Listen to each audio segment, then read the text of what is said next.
So, hey, bro stole $40 million and they found him.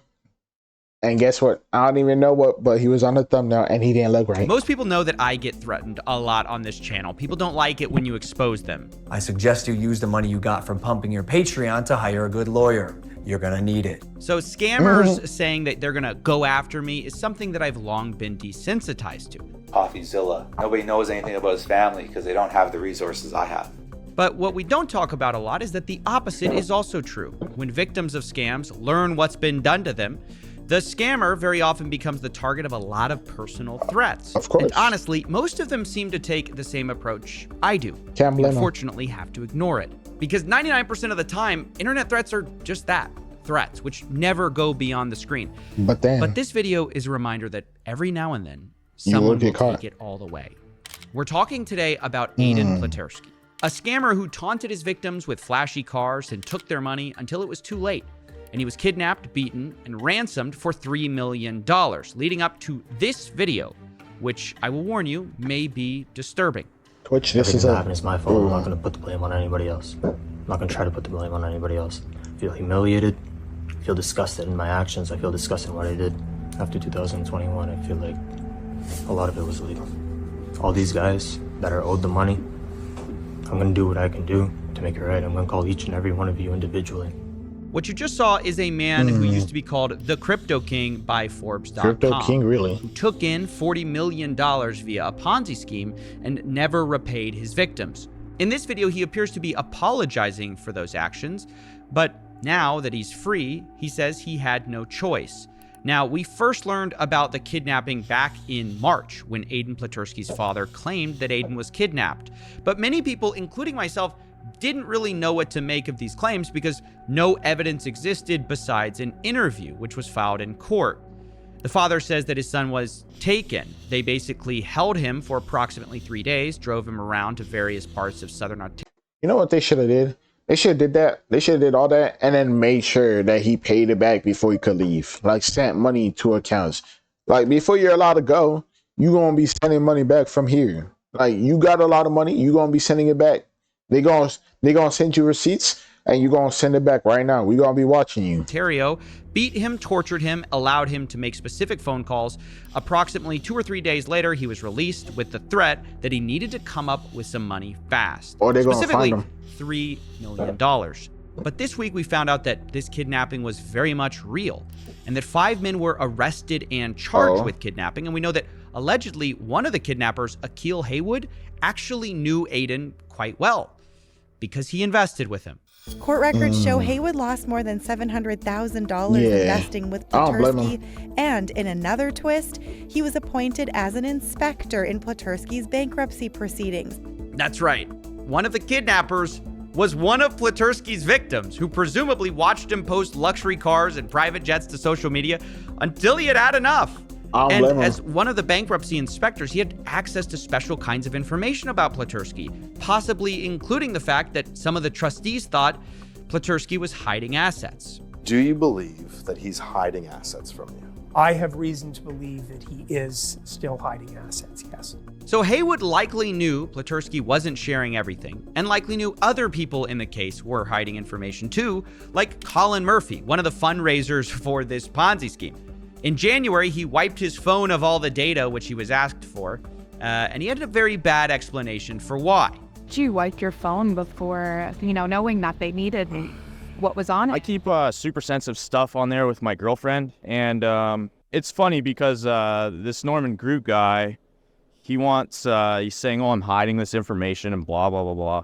Bruh. And he doesn't realize that I've been keeping stuff to give to somebody. I just didn't know if he was the right person. Ah, dang, I was about to give you guys all the evidence. I was trying to get it to you, and then I swiped my phone for no reason.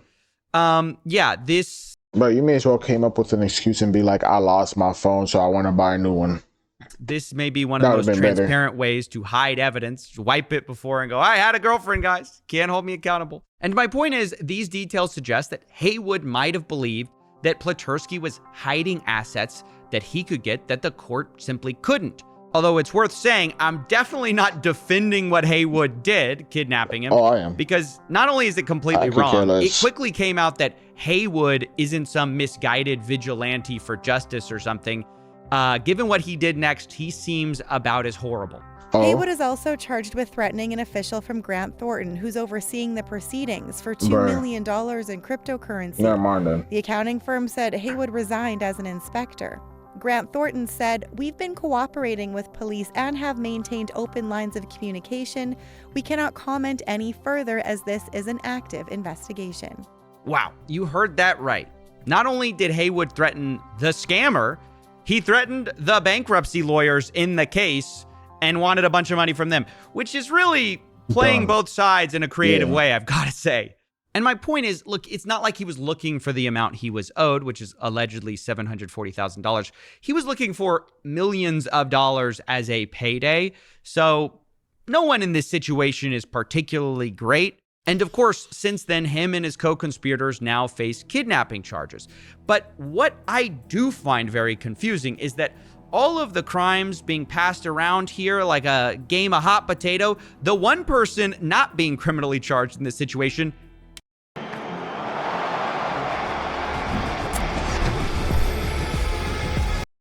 is Aiden Platursky himself, the original scammer in this whole situation that started this all. He lied to all those people, said he was this great cryptocurrency forex trader, allegedly stole tens of millions of dollars, spent most of it on cars, private jets, and expensive houses, and he's not being charged? Like, I'm so surprised by this. This case is very reminiscent of another story that we've just recently did with Ted Safranco, who promised these amazing forex trades but just ran a big Ponzi instead. And not only am I surprised by the size of these Ponzi schemes and that Platursky did something very similar, he invested only 2% of the $40 million he took in, but I'm also surprised by how blatant of a fraud this is. And incidentally, the similarities don't stop there with our last story. Remember, Ted Safranco claimed he was also attacked by would-be creditors. And so this pattern of crypto or forex scammers isn't going away anytime soon, nor are the legions of upset victims who are pissed both that they got robbed and that most of these people face little to any criminal charges. And so it's easy to see why they're frustrated, although I have to say that I disagree with the method. Kidnapping someone who scammed you and ransoming them for money in some kind of scammer Uno reverse card is not a good idea. And getting an apology from them when you've beaten them up isn't doing anyone a service. So for ethical reasons, human reasons, and stay out of jail reasons, maybe don't do this. Okay. Don't do it. Sounded a little half-hearted, Coffee. What's next? Please drink responsibly? I don't know. I constantly get threats, so I sympathize with the guy. And don't do it is the right answer, but I don't know. But what? Well, I don't know. I get it, I guess. I mean, it's wrong, but I get it. But it's clearly wrong. And look, Haywood sucks, but I get wanting to screw the guy who screwed you. But I can't say that because it is wrong and the impulse is wrong. And I didn't want to put this in, but like this Aiden guy is horrible. I went to his Instagram to reach out for comment and I saw what he's posting. It's all, you know, supercars, private jets, the middle finger to all the victims. And if I lost money to that guy, I'd be pissed too. I got beat up and said, let me flex some more. You got an edge. I didn't think you had it in you.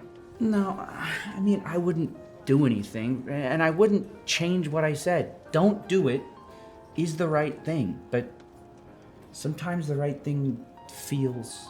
What? Hopeless? Inadequate? Sisyphean? Pointless? This conversation is pointless. I'm done talking about it. Look, you got anything on TV? I hate when you put my show on. Come on, change the channel. Put something else on. Oh, sure. Speaking of new topics, I've got just the thing that'll cheer you up. I found this new creator. You're gonna love this, Coffee. Very avant-garde stuff. I'm telling you, future of entertainment. Quack, quack, quack, quack, quack, quack, quack. Rah, rah. Gang, gang. Gang, gang. Please don't. Please don't. Yeah, we're gonna stop that early. I'm not doing any interviews at the moment. I would love to tell this story out there. However, is that what bro said? Yeah. I'm pretty sure, yeah. Always hilarious seeing Logan threaten you with legal action. Yeah. Like, subscribe. See you guys later. Hope you have a good day or night, and bye.